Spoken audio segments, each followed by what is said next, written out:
Président, merci. Monsieur Demirjian, veuillez poursuivre. Merci. Monsieur le témoin, j'aimerais que vous vous replaciez au mois de septembre 2010. Vous nous avez déjà donné pas mal d'éléments là-dessus.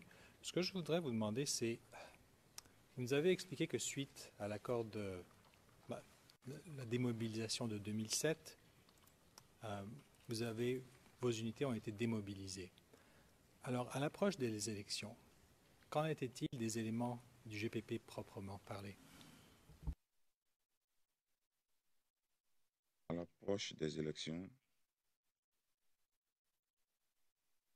les éléments du GPP, comme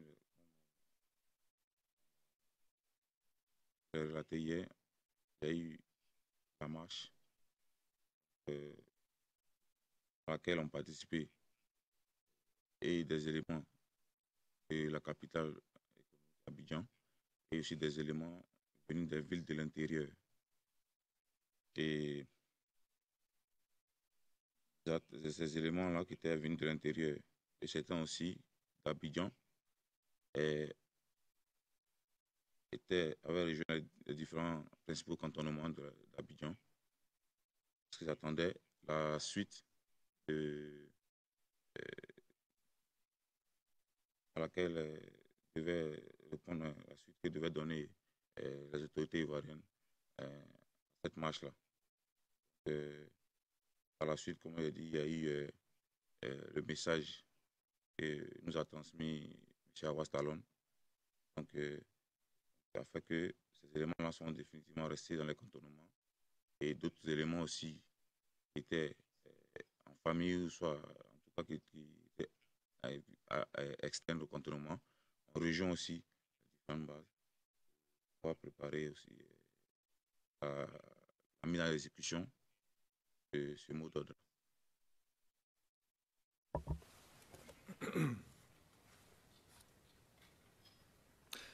À cette époque-là, donc on se replace toujours à septembre 2010, quelles étaient les relations entre le GPP et le ministre de la Défense?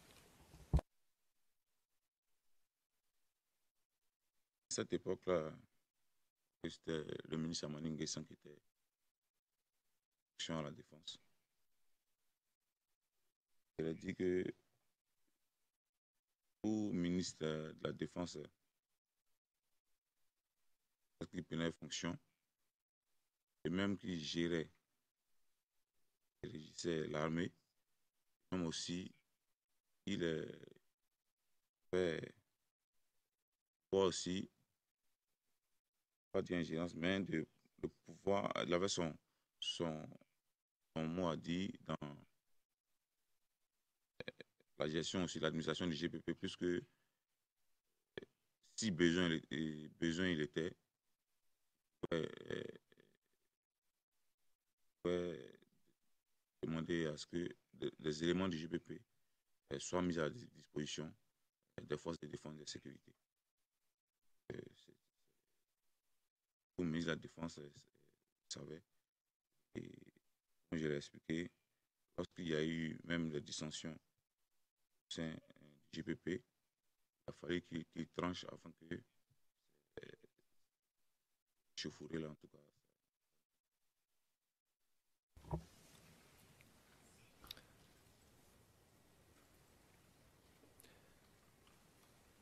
Vous nous avez mentionné en effet hier une rencontre au mois de février 2009. Est-ce qu'il y a eu d'autres rencontres, donc à partir de septembre 2010, avec le ministre Amani Nguessan? Il y avait des rencontres, différents chefs des différents mouvements. Il faut dire que déjà en 2008, il y a eu une organisation qui a été créée, qui était UMAS, Union des mouvements d'autodéfense du Sud, puisque officiellement, le GPP était dissous en 2007 officiellement, donc, puisque on n'a pris part au désarmement. Donc, je ne pouvais pas s'afficher en tant que tel, en tant que GP. Donc, l'UMAS a été créé sur d'organisations écran pour voir en cas de reprise dans la presse ou autre chose de nos activités, ce serait l'UMAS qui devait être l'interface avec une nouvelle organisation, un mouvement d'autodéfense qui est né en 2008 et qui devait prendre l'aval de la responsabilité de ces activités-là.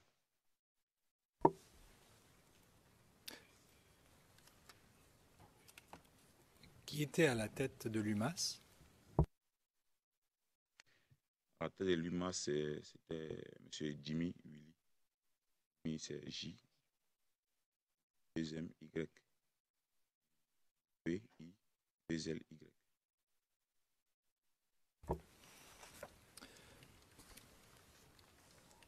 Et donc, si j'ai bien compris, c'est cet individu-là, M. Jimmy Willy, qui s'entretenait avec le ministre de la Défense? C'est-à-dire que l'UMAS a été créé, puisque, comme je dis, à part le GPP, il y avait des annexes qui ont été créées, que ce soit le secrétaire à la tête de ces unités-là n'était pas sous l'autorité de, je ne veux pas être sous l'autorité de Boiseau, bien que j'étais l'ancien membre du GPP, afin de fédérer tous les mouvements d'autodéfense, et aussi plus que officiellement, tous ces mouvements d'autodéfense ont été dissous en 2007 après l'opération du démantèlement des ex-combattants. Il fallait le voir aussi, puisque officieusement, nous étions toujours en place, nous étions toujours dans nos différentes positions.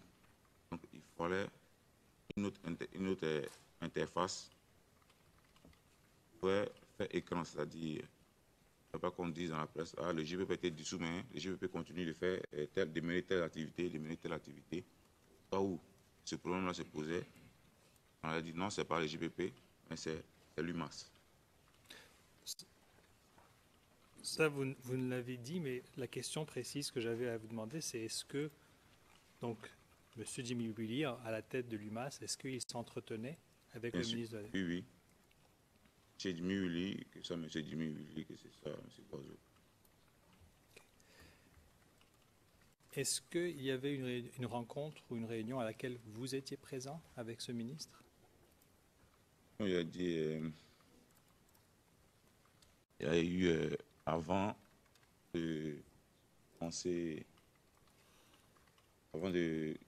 l'opération officiellement, avant le décembre, avant que les éléments puissent entrer dans les différents camps, là, il y a eu une réunion au cabinet du ministère de la Défense.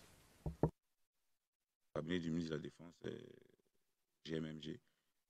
Je n'ai pas assisté à la réunion, mais je me suis rendu avec la garde de Boiseau. Ah, mais je n'ai pas assisté, comme elle dit, je n'avais pas. Je ne ressentais pas ces besoins-là d'assister, puisque quel que soit ce qui allait se passer déjà, j'allais être informé. Et puisque je ne prenais pas souvent à certaines opérations clandestines, donc je j'évitais au maximum de m'afficher dans certaines rencontres où peut-être il pouvait avoir la presse, on ne sait jamais. Donc, c'est au maximum. D'accord. La fois où vous avez accompagné Boiseau à une telle rencontre, ça a eu lieu où? Au cabinet du ministre de la Défense.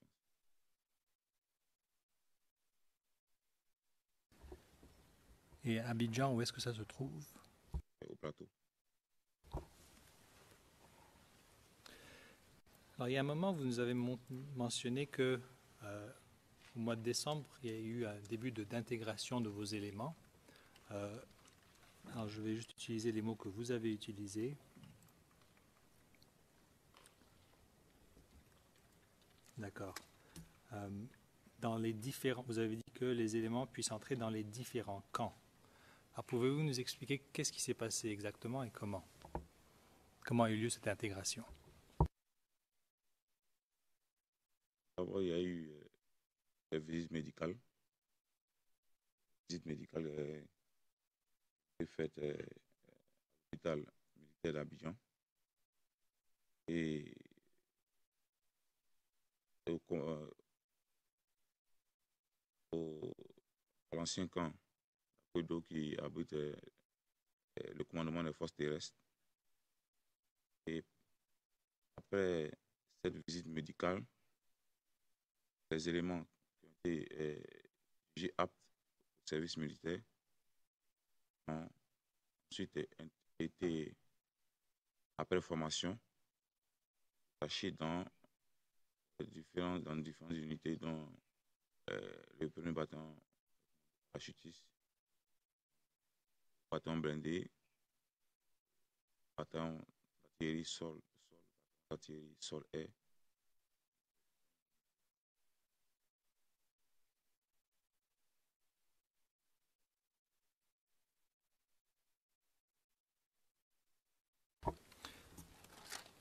Alors, deux clarifications pour les notes sténographiques, les interprètes n'ont pas bien entendu.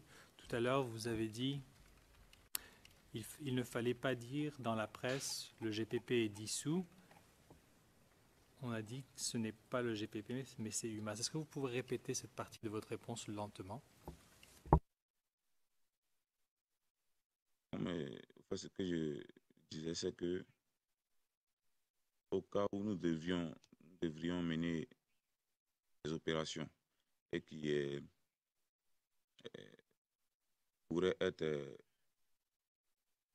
repris dans la presse pouvait, principalement la presse de l'opposition, pouvait dire que malgré l'opération de désarmement et de démobilisation qui s'était effectuée à Kouedo, pourquoi est-ce que le GPP continuait de monter, faire des barrages autour de les camps, par exemple, monter des gardes avec des Kalachnikov. Donc, au cas où ces problèmes-là se posaient, on répondrait alors que il ne s'agit pas du GPP, mais il s'agit de l'UMAS qui est né après le désarmement qui s'est fait en 2007, donc dont la création était postérieure au désarmement, donc c'est légitime. Juste pour les notes, c'était à la page 11, ligne 23. OK. Alors, on retourne maintenant à cette intégration. Vous avez mentionné plusieurs éléments, en fait plusieurs camps.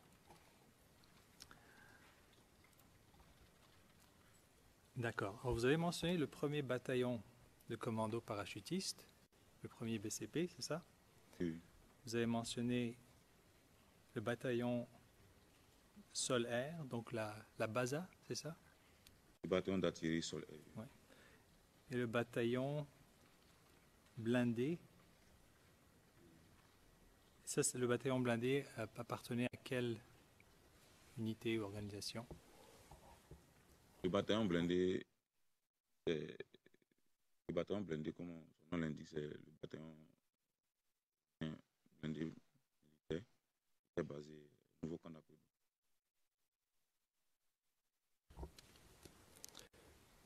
Alors, là, vous venez de nous mentionner 3 unités de l'armée. Hein. Est-ce qu'il y a eu aussi une intégration au sein d'autres organisations comme la police ou la gendarmerie?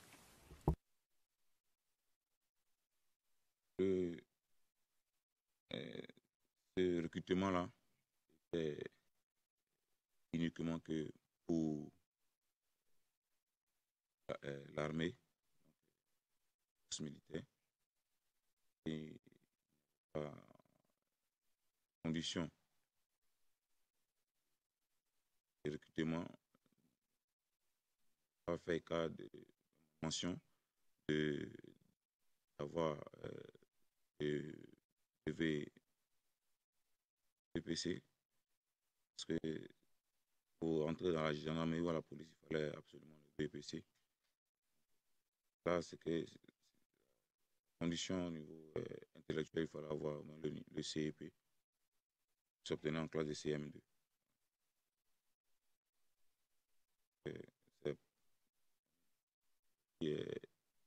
C'est bien plus tard qu'il y a eu une autre décision qui avait demandé l'intégration des éléments, parce qu'après il y a eu des détachements, mais c'est arrivé. Et juste pour clôturer là-dessus, quand vous Could dites bien- you, excuse me, Monsieur le Président, excusez-moi d'interrompre. Est-ce que vous pourriez ralentir votre débit, s'il vous plaît, et essayer de mieux prononcer de manière plus claire tout ce que vous dites? Merci beaucoup. Monsieur le procureur. Ouais, on prend notre temps. On n'a pas à faire la course. Donc, si on revient sur la dernière réponse que vous nous avez donnée, juste pour clôturer là-dessus, vous avez dit plus tard, il y a eu une décision qui est venue pour intégrer ces éléments dans d'autres organisations. C'était quand dans le temps?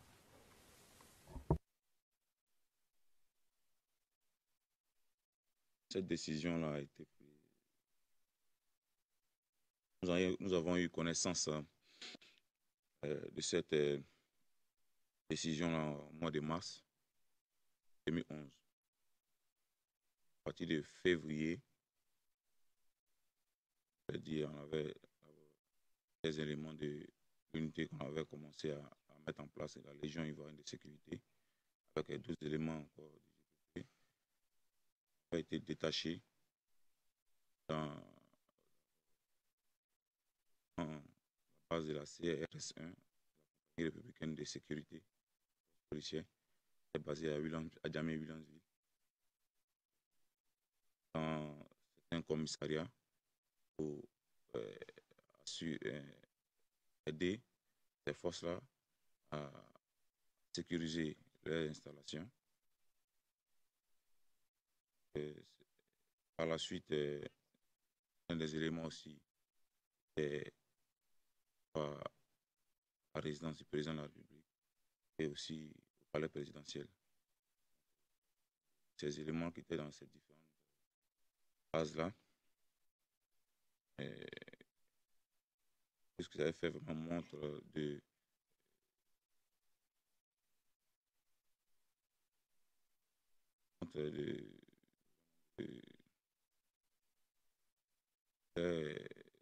abnégation, en tout cas au travail, a vraiment aussi vraiment fait aussi preuve de loyauté envers le pouvoir, en tout cas.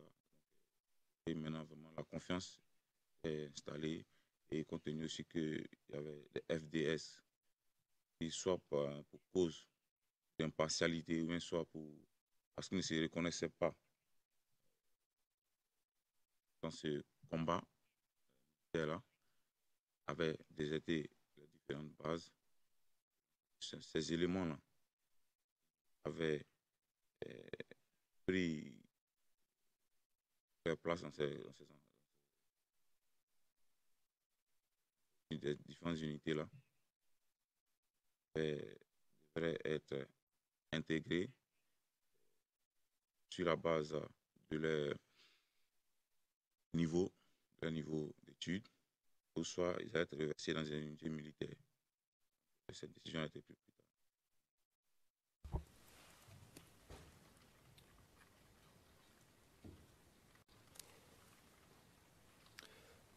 Maintenant, à l'approche des élections au mois d'octobre, vous avez le premier tour qui est à la fin, le 28 octobre.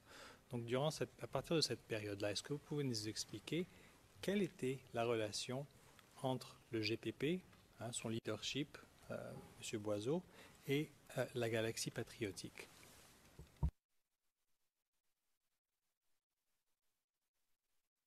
à cette période-là, c'est que, comme je l'ai dit d'abord auparavant, M. Boiseau est un militant du FPI. Déjà, déjà politique, déjà, au niveau de Djamé, plus précisément 220, puisqu'il y avait un bureau de vote à côté de notre base dans l'école primaire. Monsieur Boiseau était d'abord impliqué dans la campagne parce qu'il y avait un pays dans ma commune. Il était associé à la mission.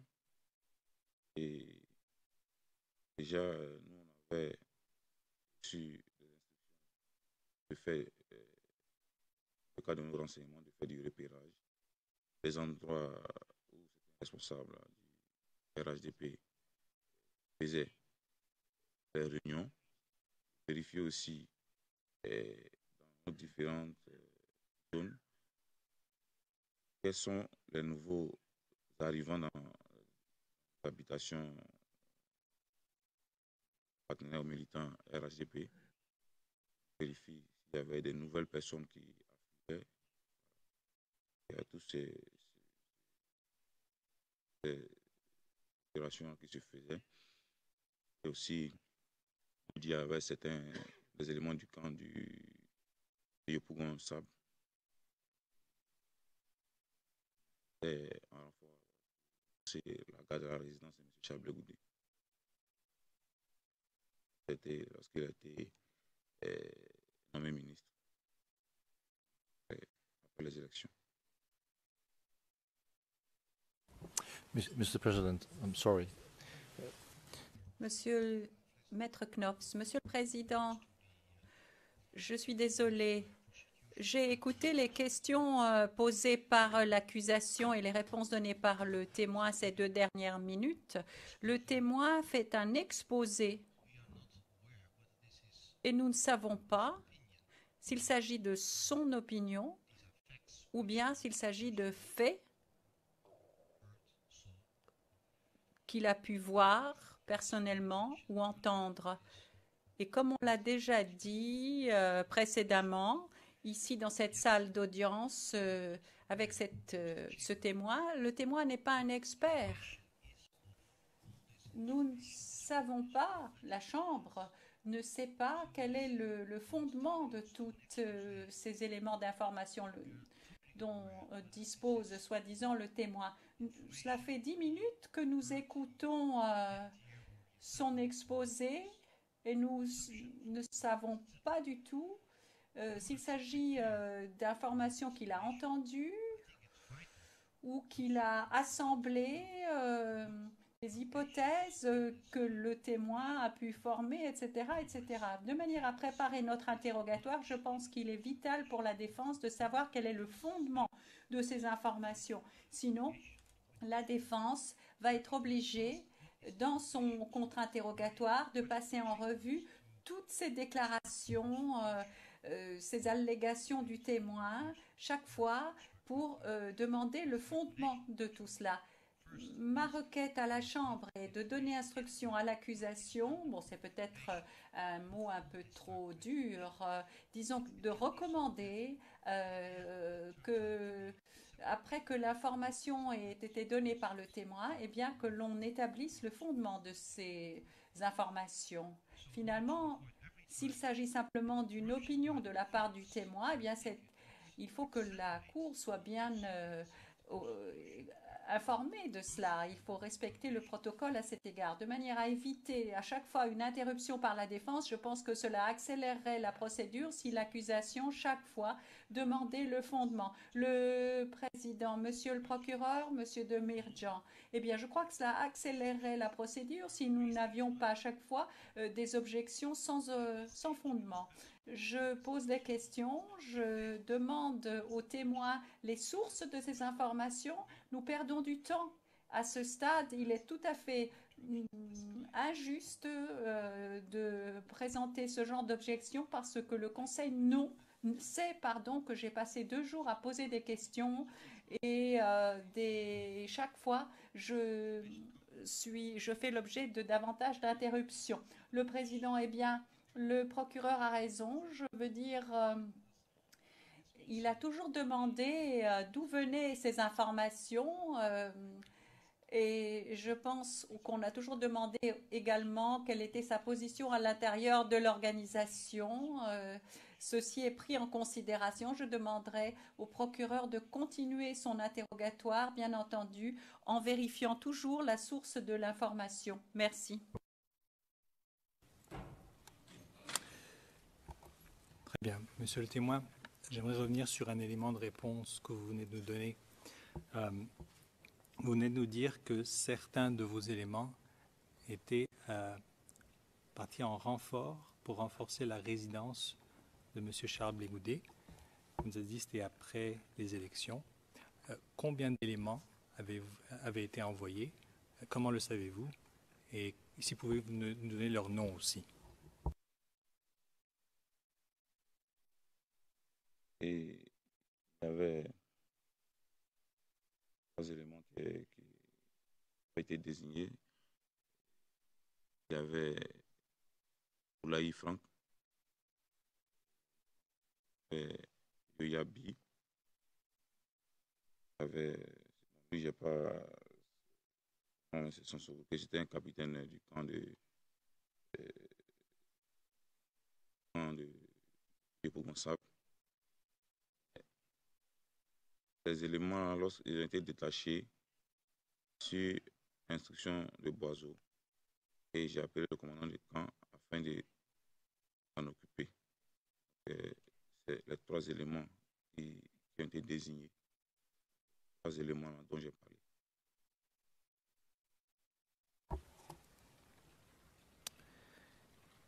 Et pour combien de temps est-ce que vous avez désigné ces éléments en tant que renfort?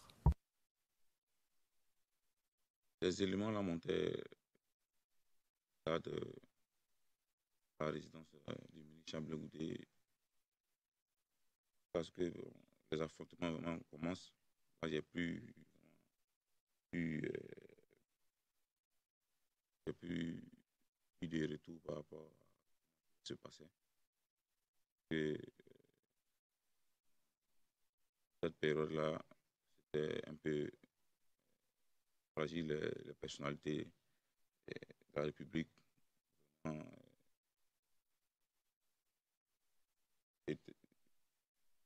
avec quand même des mesures de sécurité vraiment élevées. Donc, souvent, certaines allaient se cacher incognito chez des parents ou amis. Donc, là, je n'ai pas eu.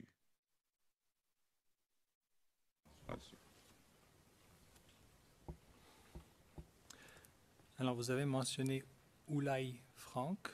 Le nom est bien inscrit ici, mais le deuxième nom n'a pas été... Yoyabi, alias Tête en Feu. Pouvez-vous appeler Yoyabi? Yoyabi, c'est Y-O-Y-A-I, c'est B-I.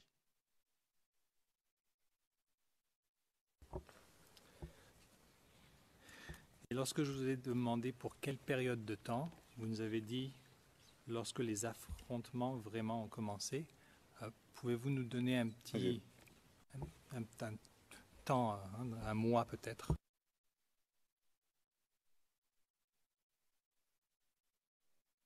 J'ai plus de 2 mois puisque les affrontements d'hier et Pougon, c'était au mois de mars. Les affrontements vraiment en débutant à Yopougon sont au mois de mars, lorsque les forces républicaines ont essayé de passer le dispositif de sécurité de corridor de GESCO à Yopougon. D'accord. I don't know in French, but in... Président, je ne sais pas en français, mais en anglais, ça n'a pas été repris. Lorsque nous avons essayé de passer au-delà de la sécurité?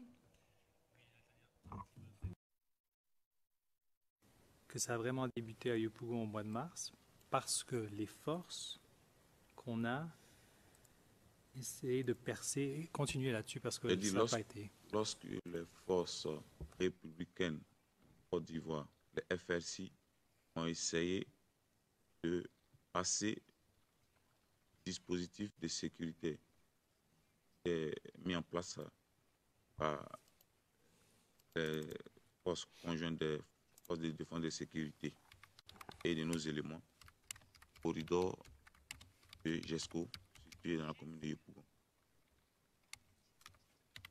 Et c'était au mois de mars 2011, pardon.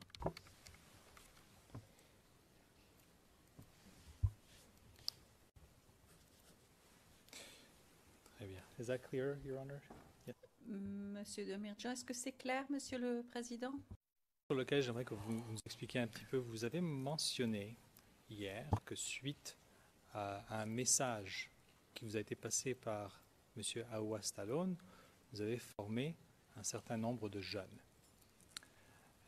Est-ce que vous aviez aussi participé à la formation d'éléments, que ce soit pour la sécurité de certains ministres ou pour leurs propres besoins?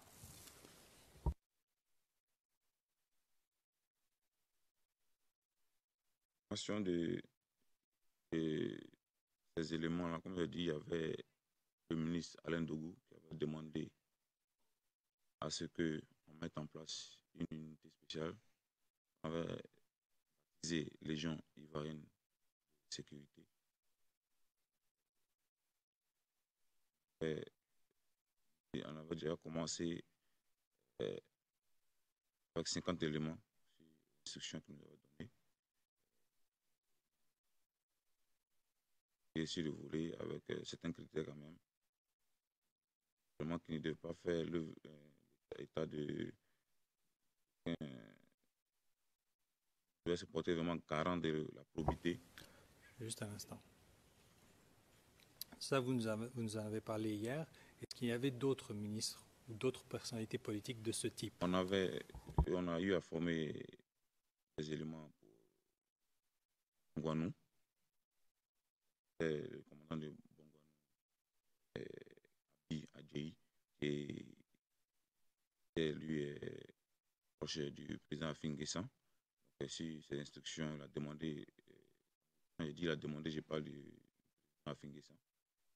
Il a demandé à ce que les éléments soient formés, les jeunes de sa localité, Bongouanou, puissent être initiés au maniement des armes afin, au cas échéant, de pouvoir faire face à la rébellion armée et pourrait chercher à s'installer dans sa localité. Et il y avait d'autres personnalités. Il y a eu d'autres personnalités. M. Sergent Niro, qui est dans ma région d'Abou, demande aussi à ce que les jeunes aussi vraiment se mettent aussi, pas aussi formés, afin aussi des mesures qui prenaient, mesures personnelles afin de pouvoir s'assurer que les régions ne subissent pas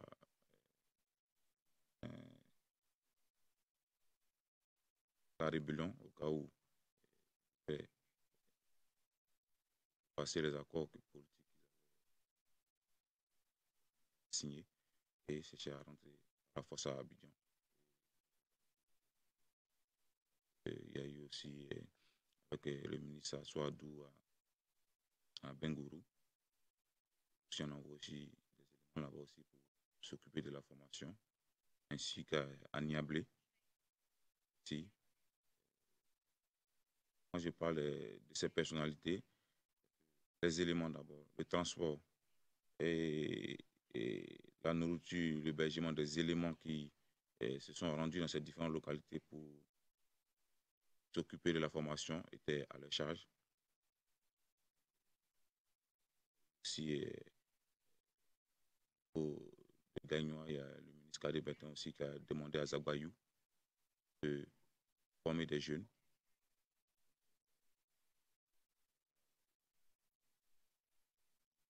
« 300 jeunes et formés là-bas. C'était la ville natale, la ville président de la République. Et forcément, s'il y avait la rébellion qui arrivait, il allait vraiment y avoir vraiment beaucoup d'événements fâcheux. Donc, il fallait vraiment prendre là-bas, s'assurer vraiment d'un grand nombre, d'un grand effectif, vraiment formé, apte à combattre les armes.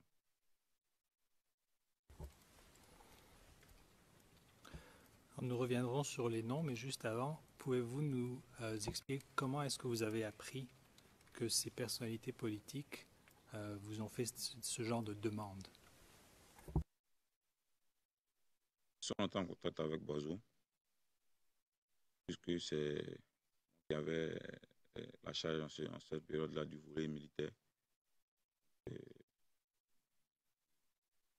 Et d'abord, les commandants de la zone-là, informés, et qui s'organisent avec les officiers qui étaient à la base, avec les commandants d'Abidjan, et détacher des éléments qui allaient assister à la formation des jeunes.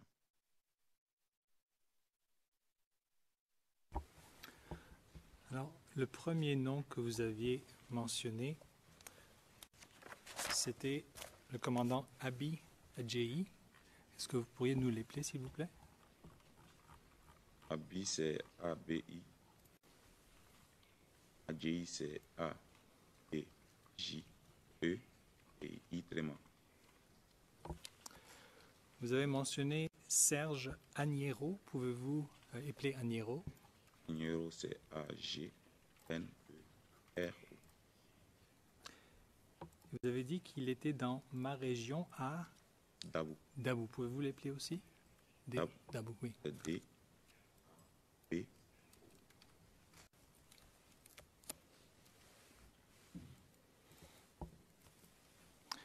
D'accord. Et ok. Vous avez dit qu'il y avait aussi un appel au niveau de Gagnoa. Il y avait le ministre Kadé Bertin qui a demandé à Zagbayou de former des jeunes là-bas. Alors tout d'abord, vous avez dit qu'il y avait un nombre de 300 jeunes. Okay. Est-ce que ces jeunes étaient armés lors de la formation, je veux dire? Lors de la formation, pas armé, mais comme je l'ai dit, on est à démonter et différentes postures de tir, si le déplacement, c'est aussi le langage de transmission et militaire. C'est par la suite qu'ils ont reçu des armes, une centaine de Kalachnikov, qui avaient été envoyés sur Gagnoa.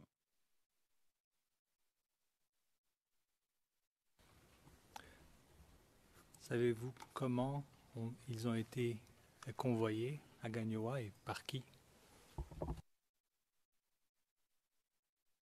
C'est Zagbayou il faisait partie des convoyeurs. Les armes ont été mises à disposition par le ministre Kadé Bertin.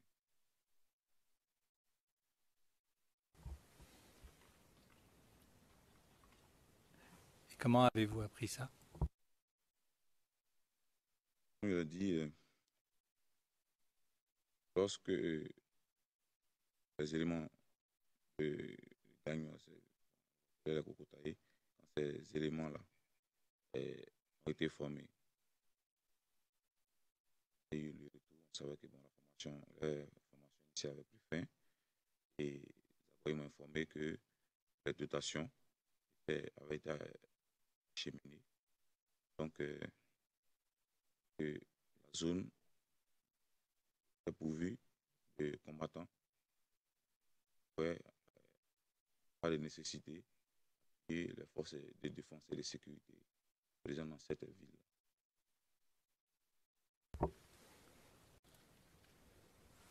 Hier, vous nous aviez mentionné Zach Bayou en tant que formateur en 2003. Quel était son rôle à cette époque-là, en 2010? Zach Bayou, bien qu'étant de l'armée régulière, était aussi avec le galon de colonel au GPP.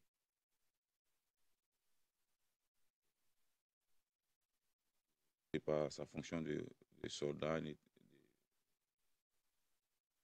l'armée régulière. Donc, il n'est pas toujours disponible en tant que tel, mais c'était l'un des commandants.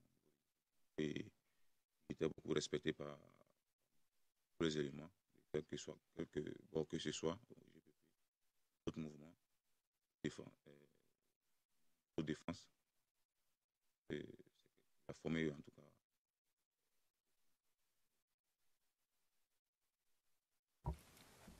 Très bien. Alors, je close ce sujet. On passe au deuxième tour des élections. Dans votre quartier, donc vous étiez toujours basé à Adjamé. Pouvez-vous confirmer parce que on n'a pas entendu votre J'étais à réponse. Adjamé. Pouvez-vous nous dire comment s'est déroulé ce vote du deuxième tour dans votre commune?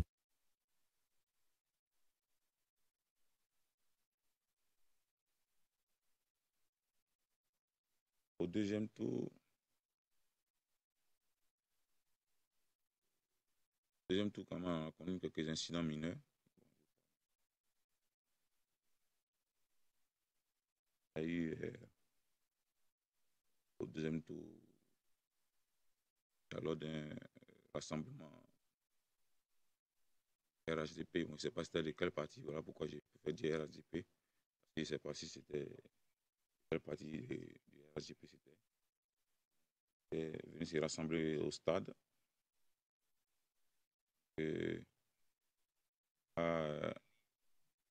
Parce que nous avions à ce moment-là l'instruction de ne laisser aucun parti d'opposition venir faire des rassemblements au stade de la force qui était juste à côté de notre base. Parce qu'ils sont venus se rassembler.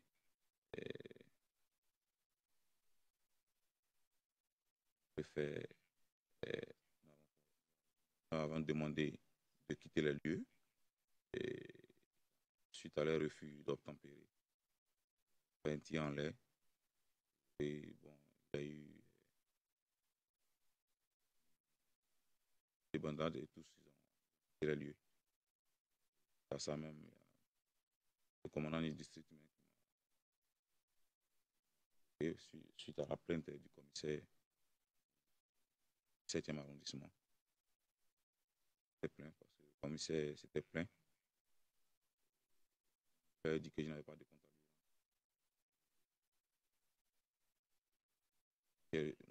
J'ai reçu des instructions. Que se plaignent, c'est supérieur, mais moi je n'ai pas de compte à lui dans cette mission.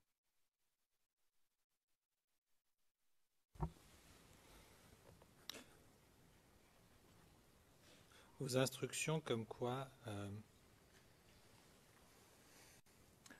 les marches d'opposition ne pouvaient pas faire de rassemblement, ça venait d'où ces instructions-là?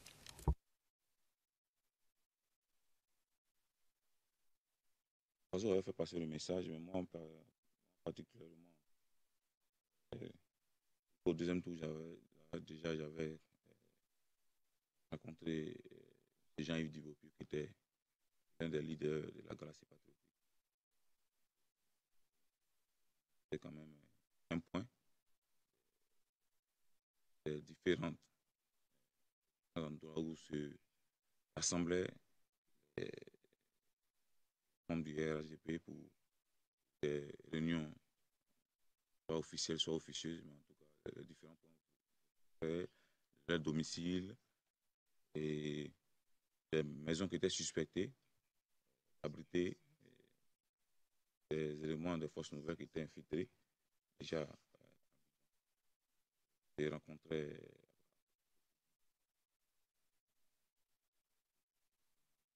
à partir de Faya. Faya, c'est F-A-Y-A. Une buvette. J'ai rencontré avec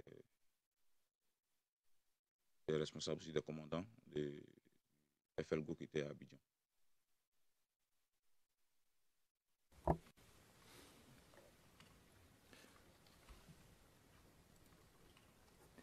À combien de reprises est-ce que vous aviez rencontré M. Dibopieux?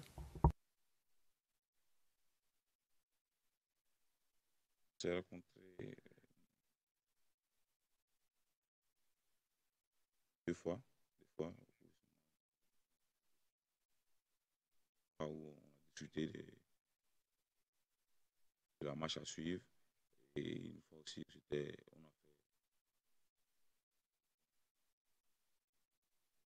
puisqu'on ne pouvait pas, ces informations ne pouvaient pas être données au téléphone. Soit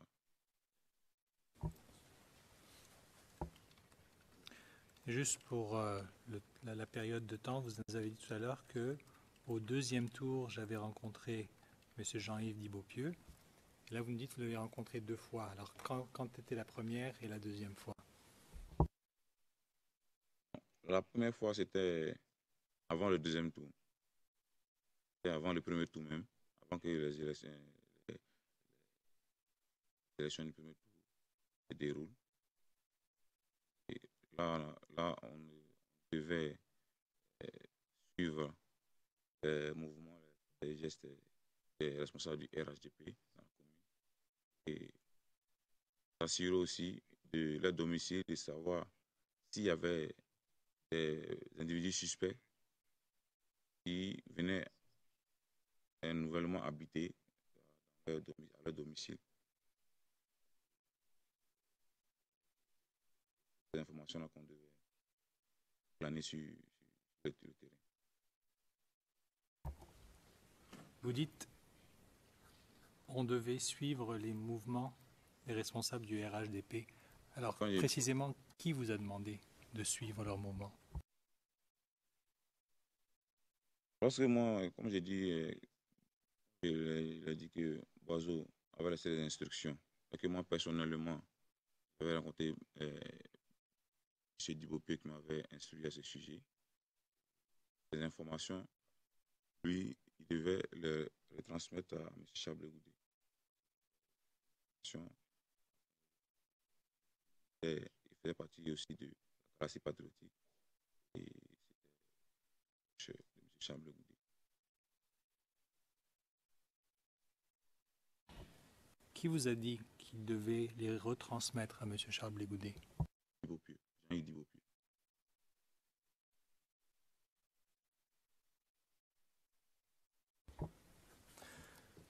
Tout à l'heure, vous nous avez dit que Boiseau vous avait fait passer cette instruction-là. Est-ce qu'il vous a dit d'où venait cette instruction, comme quoi le RHDP ne pouvait pas se rassembler?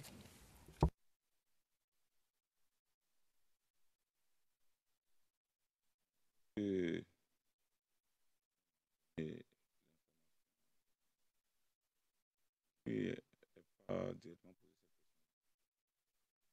Parce que dans cette période-là, il y avait des prédispositions déjà qu'on avait pour sécuriser dans nos bases déjà. Mais aussi, puisque moi, on dit par la suite, j'avais rencontré Dibopieux. Donc, c'est-à-dire que c'était déjà, je savais déjà que c'était des mesures de prévention, peut-être politique même. Parce que moi, j'avais déjà rencontré M. Dibopieux, donc je savais que c'était vraiment décision. On en disait, bon, notre jargon, nous on disait le réseau. Bon, c'est c'est le réseau qui a demandé ça ou bien. Bon, mais certaines personnes ou par exemple. Donc c'était déjà le réseau, puisque j'avais déjà rencontré Diop qui avait en même temps aussi confirmé aussi ces gens d'instruction. Donc je pense que je n'avais pas encore besoin de lui poser la question. Et comme je l'ai aussi dit, poser la question, c'était pas trop dans l'habitude. C'est le grand chef qui a donné l'instruction. Il sait qu'il est en contact direct avec l'autorité. Si c'est de lui-même sa propre personne, c'est à lui que les comptes seront demandés. Donc, il est responsable de l'instruction. Donc, il n'a pas à lui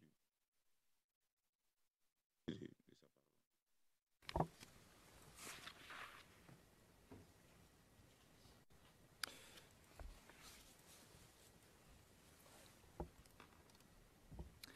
Alors, vous avez mentionné que dans votre jargon, vous disiez le réseau. Alors, pouvez-vous nous expliquer en quoi consistait ce réseau?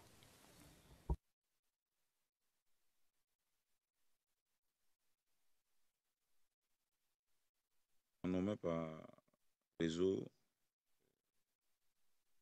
nos soutiens tant politiques que du système de défense et de sécurité. Les personnalités civiles que militaires, avec qui est responsable, JPP que nous étions, travaillaient. Et on travaillait aussi depuis avant que ce soit Boiseau. Ceux de qui étaient habilités à nous donner des instructions, c'est l'ensemble de ces personnes-là qu'on appelle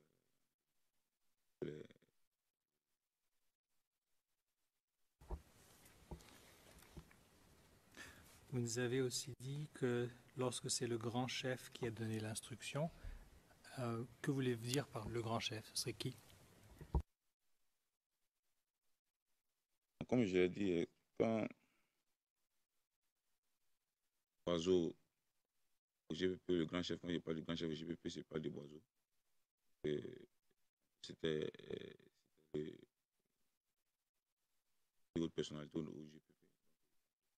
On ne peut pas parler, on ne peut pas discuter.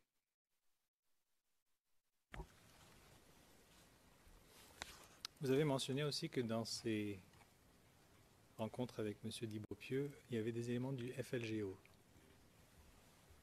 Est-ce que... qui était-ce? Est-ce que vous voulez rappeler-vous de leur nom? Il y avait Marie-Claire qu'on appelait MC, son nom l'état civil. Elle est présentement détenue à la MACA.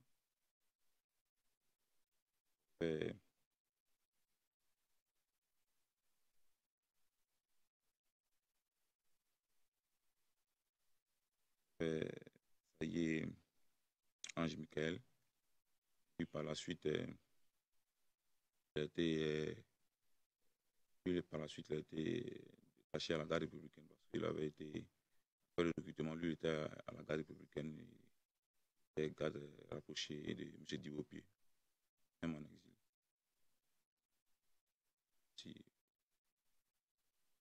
C'est chaud. Bon, aussi l'un des commandants aussi du FLGO, mais qui était, à cette période-là, qui était à Abidjan.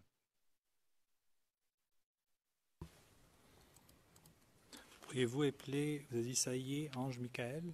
Oui, ça y est, Ange. Juste Saïé Ça peut-être. y est, SAHIE. Et le deuxième nom, c'était Vetio? Petcho. Pouvez-vous l'appeler aussi? Petcho.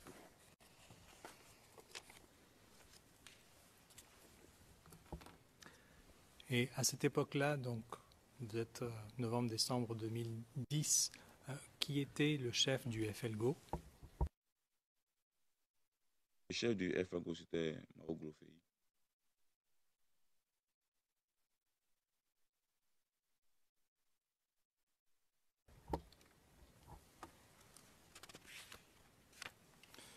D'accord. Vous nous avez expliqué donc vos instructions par rapport à ces rassemblements. Est-ce que vous deviez aussi protéger certains bâtiments ou certaines installations? Et comme je l'ai dit auparavant, je vais protéger certains bâtiments, certaines installations, plus particulièrement euh, certains commissariats et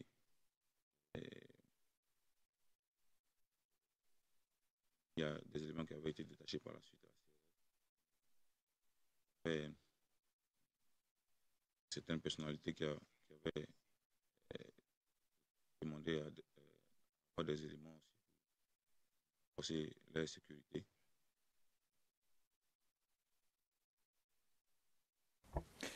Est-ce que éventuellement le GPP a été appelé à protéger des points importants dans la ville d'Abidjan, mis à part le commissariat et les personnalités?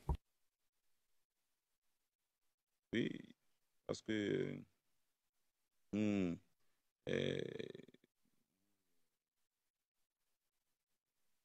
on avait aussi, on mettait aussi des checkpoints dans la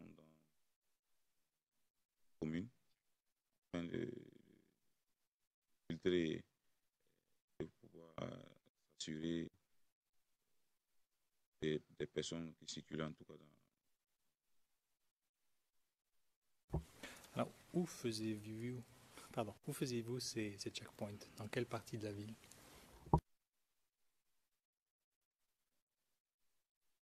D'abord, c'était autour de nos différentes bases. C'était d'abord autour de nos bases. Et aussi, selon aussi l'appréciation aussi des commandants de ces différentes zones. Parce qu'ils connaissaient mieux la commune et aussi meilleure connaissance des points névralgiques de la commune.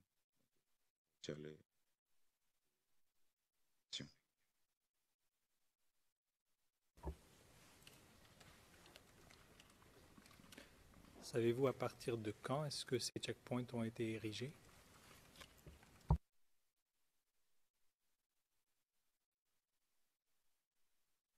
Déjà après comme déjà, à partir du mois d'octobre déjà, parce qu'à partir du mois d'octobre déjà, nous sécurisions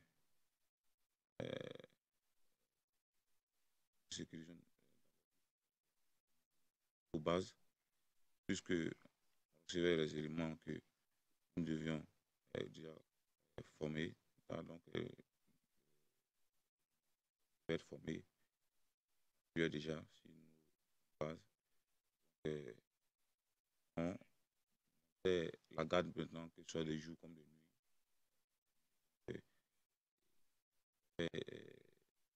Donc, de sécurisation autour de nos différents.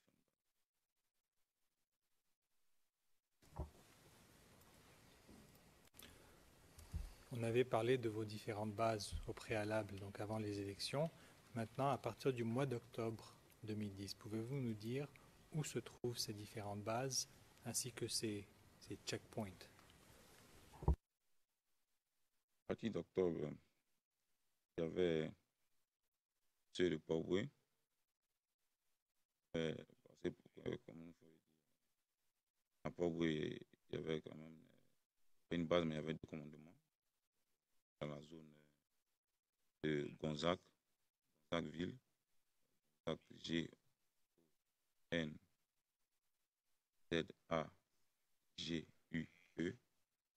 P-I-2-L-E.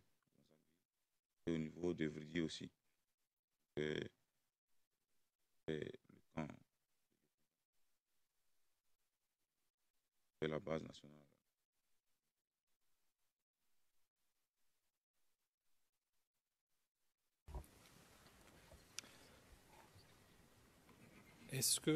Pouvez-vous nous expliquer qu'est-ce qui se passait à ces checkpoints? Quel genre de... Que faisiez-vous à ces checkpoints exactement? ces checkpoints procédaient à la fouille des véhicules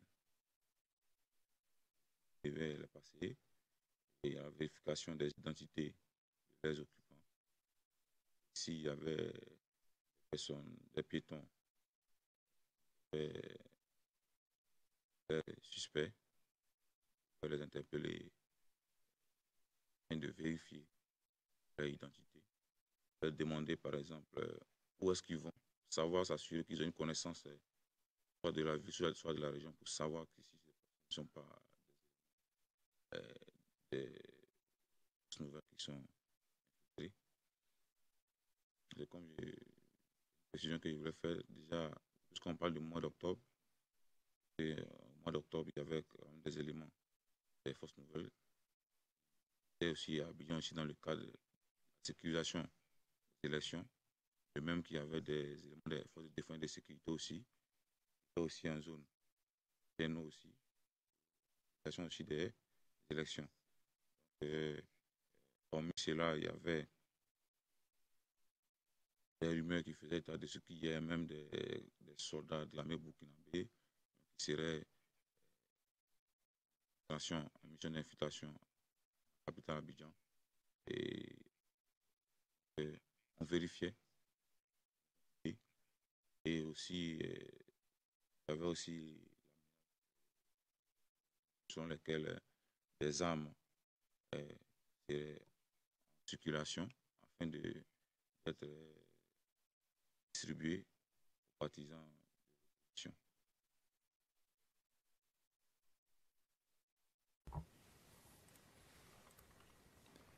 D'accord.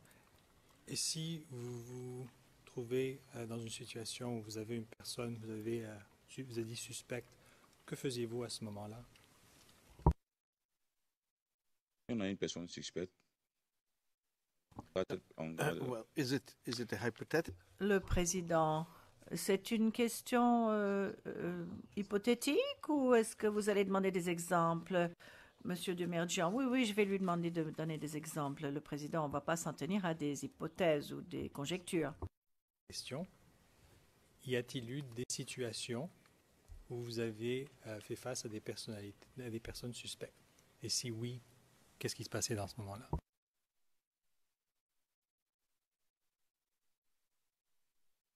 Il y a eu, des cas où on a fait affaire à des personnes, par exemple, qui circulaient dans les alentours. Bon, je parle précisément de la base à Djamé. Il y a eu un cas où un individu circulait d'aller-retour. Et lorsqu'il a été interpellé par les factions, d'abord, il n'avait aucune connaissance de la ville. Et lorsqu'on lui demandait où est-ce qu'il allait, où est-ce qu'il se trouvait actuellement, d'abord, il avait dit qu'il était à Bobo, tant qu'il était à Djamé. On a trouvé son attitude suspecte. Et puis nous avons trouvé aussi une quantité de gris sur lui. On a demandé de savoir pourquoi il sentait quelle était l'utilité de ces gris, pourquoi quelle était la nécessité pour qu'il en ait autant. Bon,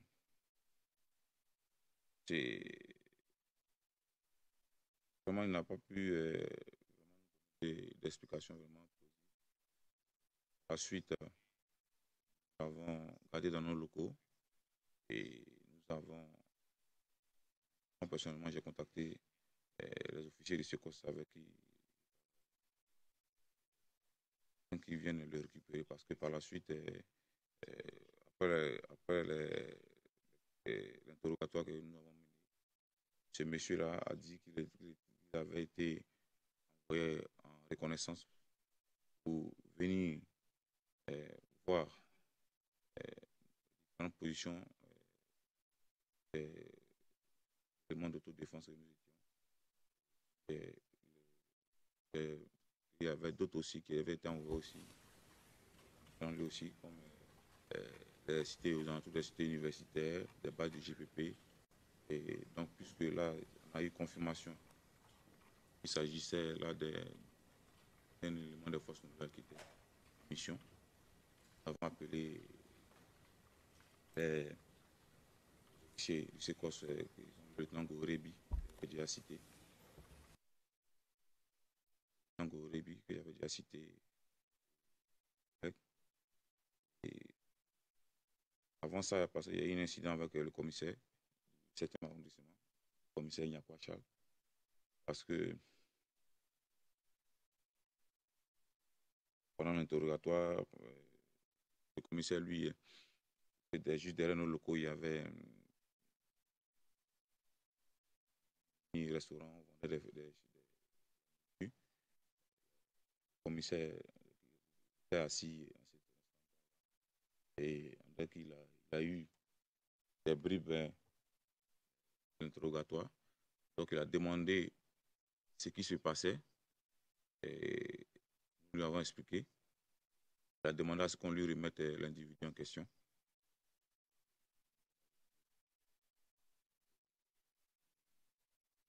Il était là devant nous, il s'entretenait avec Boiseau. Donc, jusqu'à ce que ce qu'on vient le chercher.